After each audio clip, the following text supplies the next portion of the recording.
Children that are not families, that are single moms or single dads trying to get by or not doing a great job. We need to address that as well, because ultimately what our country faces, Joe, and you've talked about this beautifully, is a moral crisis, a moral issue with what we need to do for our kids. But what we're talking about here, what Deborah Kenney does, what you are talking about in terms of what we need to do for these children is provide some of the services that are not there at home. Well, the moral issue is that I think it's immoral for us to leave these kids behind, to say they're just from a bad neighborhood, they're from a bad family. They don't have a responsibility.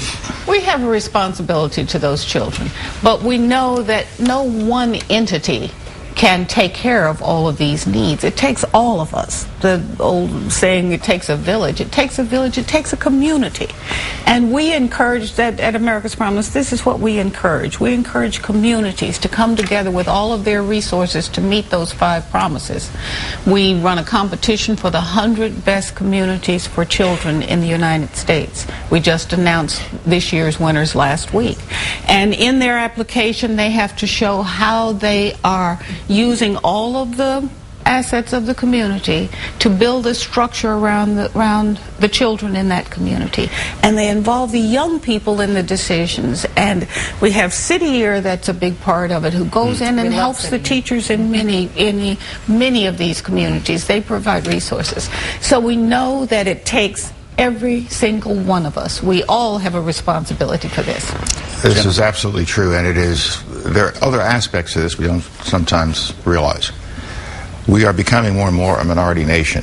In one more generation and a half, the minorities of America will constitute the majority. And if we're not educating that generation now, we're going to have youngsters at the end of this generation who are not ready to take over the leadership positions that will be theirs. So we're not doing this just because it's the morally right thing to do, which it is. We're doing this because it is essential to the well-being of our future, the well-being of our country, economically, our position in the world, our place in the world.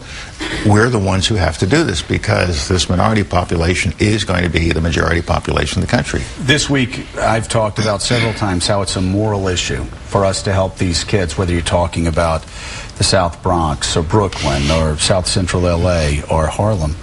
And I've had several people say, well, it's also a national security issue. Yes. Explain that. It is a national security issue because, for example, 70% of the youngsters in the cohort that the military recruits from cannot get in. 70% of those 17 to 24-year-old kids will not be accepted into the Army because they don't have a high school education, or even with a high school education, they can't pass our basic entry-level exam, or their health is not good, or they're obese, or they have a jail record, They've changed criminal recruiting record. standards. The standards have gotten a lot different from the days of the draft. And so we are essentially looking at 30% of the population in that group that is eligible for coming into the military service.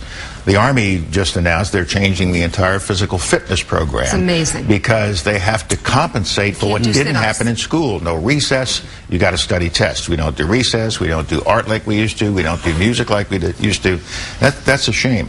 I still remember my days in the South Bronx, and I wasn't a great student, but even now, 60 years later, I can remember listening to Ravel's Bolero on a record player, or watching lantern slides, almost lantern slides, going across where I saw these great works of art. It didn't really make my grades any better, but it introduced me to a broader world than the world I was living in the South Bronx. And so we have got to get back into that kind of education of our youngsters, and we've got to help our teachers. And you can't just put it all on the teachers. If we send kids into school who are not ready to be in school, who haven't mastered these basic things that you need to have, then we're asking our teachers to be truant officers, and that's not fair. And Alma, for what we look at, what we face today, this country, this president, this education secretary, this event, Education Nation, and everything else that is happening right now that your husband talks about, this is the moment, is it not for us? This is the moment. We are so proud of what NBC is doing with bringing all of this information to the public.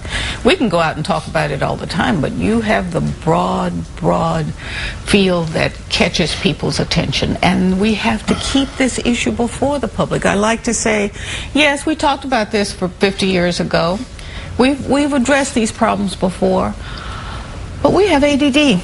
Yes. We look at things for a little while, it moves on, and we forget all about it. So you have to keep raising the profile again, saying it's still here. It's still bad. We're getting better, but it's not good enough. And we have to say it's never going to be good enough, because that keeps us working hard. But why is it? We all know, unfortunately, too often change comes through crisis. Why is it that Americans don't realize we are in a state of crisis right now? Americans have so many things to worry about right now. They don't know where to start worrying. We've got a poor economy, we've got bad schools, nobody has a job, the weather's changing and we don't know what's going on. Stink bugs are invading, bed bugs are coming out. What are we going to do? Thank you. Alma, seriously, I'm going home and hiding under my bed bug infested bed. The other reason is that a lot of Americans, most Americans, don't see the problem. No. They live out in the suburbs. Right. They are out in the outer edges of the donut. So their schools are fine, their kids are fine. Or if they have the means to do so, as the president said the other day when he was being interviewed, you send your kid to a private school and you don't have to see this problem. It's like Afghanistan in the same way. There are people who have absolutely no impact by this incredible investment and sacrifice that our country is going through. It is actually like Afghanistan. We gave a speech this past weekend, and there was a 20-year-old kid going back to Afghanistan, I think for his third time. He was on the phone crying. Everybody else in the airport just streaming past, going to Starbucks. This on their kid Blackberries. was calling his mom, calling his sister, calling everybody, and just tears. We just sat there thinking, he's so isolated. It's not like Vietnam, where even in Vietnam, you know, a lot of the country was invested in that war.